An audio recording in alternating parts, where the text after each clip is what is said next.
Okay, folks, today is the 8th of April, 2022.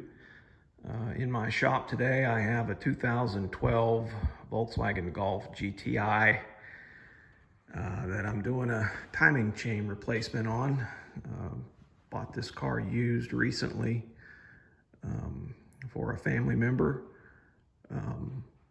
It has about 125,000 miles on it, roughly. Didn't really know all the history of the car, and so we decided to err on the side of caution and go ahead and put a timing chain in it. It was leaking oil around the timing chain cover. That was really the main motivation. I can't stand an oil leak. But I wanted to make a video today just to give some pointers on what you need to do to get to this timing chain. Lots and lots of videos on YouTube about how to install the timing chain on one of these 2-liter turbocharged engines. But there's really not a lot of videos that tell you exactly what you need to do to actually get to it. So I had to figure all that stuff out for myself here this morning. Wasn't too awful bad. There's a few little tricks that I learned along the way. Let me flip over here and get my flashlight.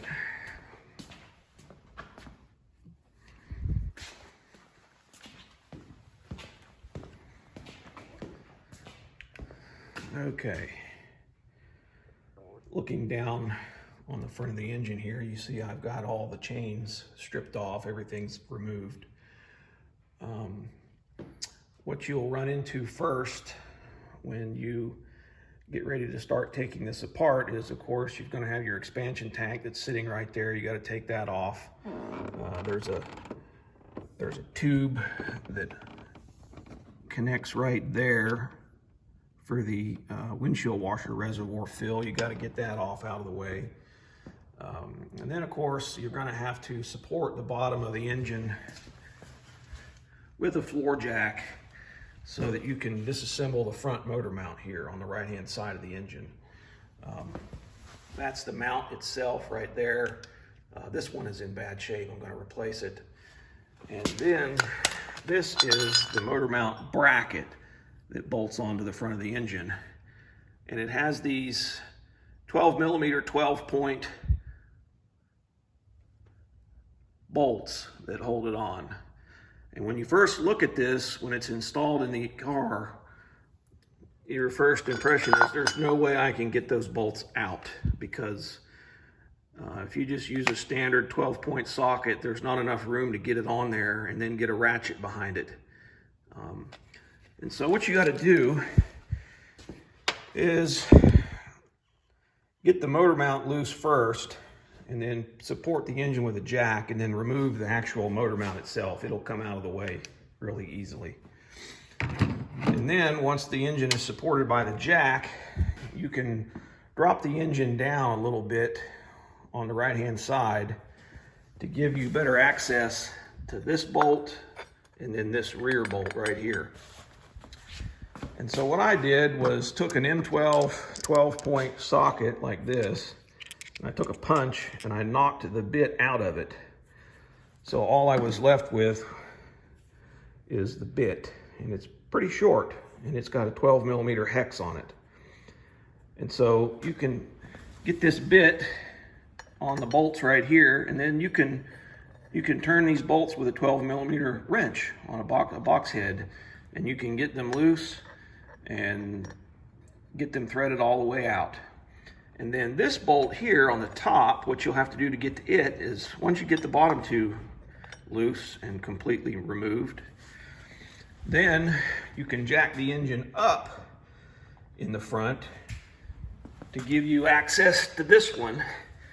And then you can just put this bit in the end of a 12 millimeter socket with a short extension, and then you can use a ratchet to remove that bolt. And then this bracket will come out of your way completely, and it's pretty easy. The other thing I discovered that's necessary is, I don't know if you can see it, right there is the turbo inlet.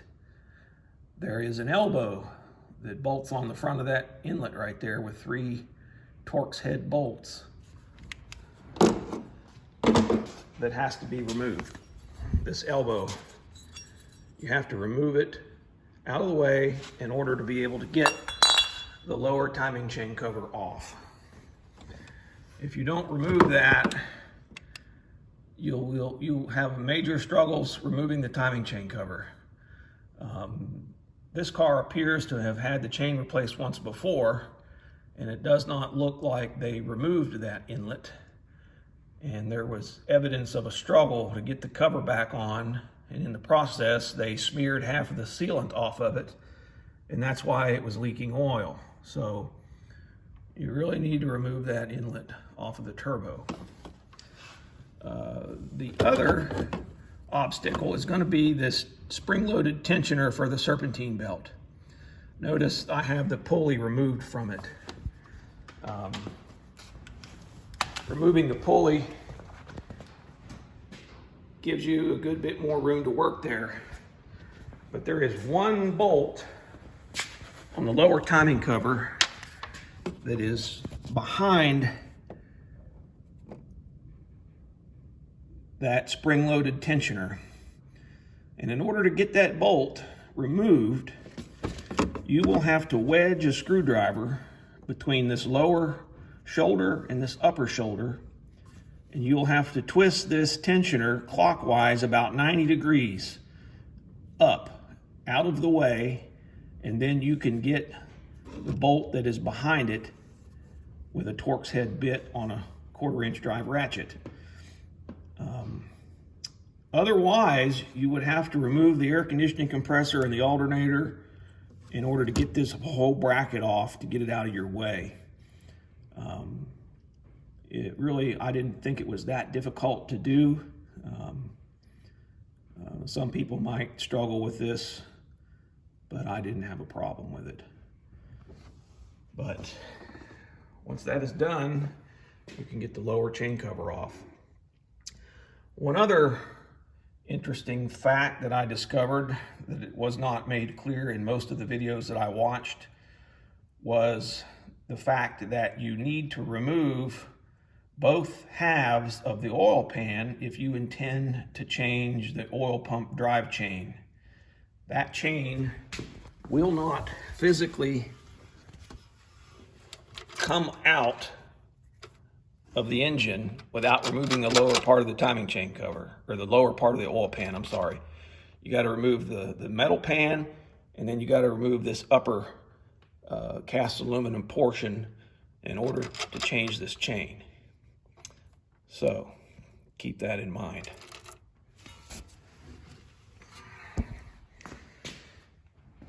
Also, you'll notice I have removed this inner fender liner, the lower portion there,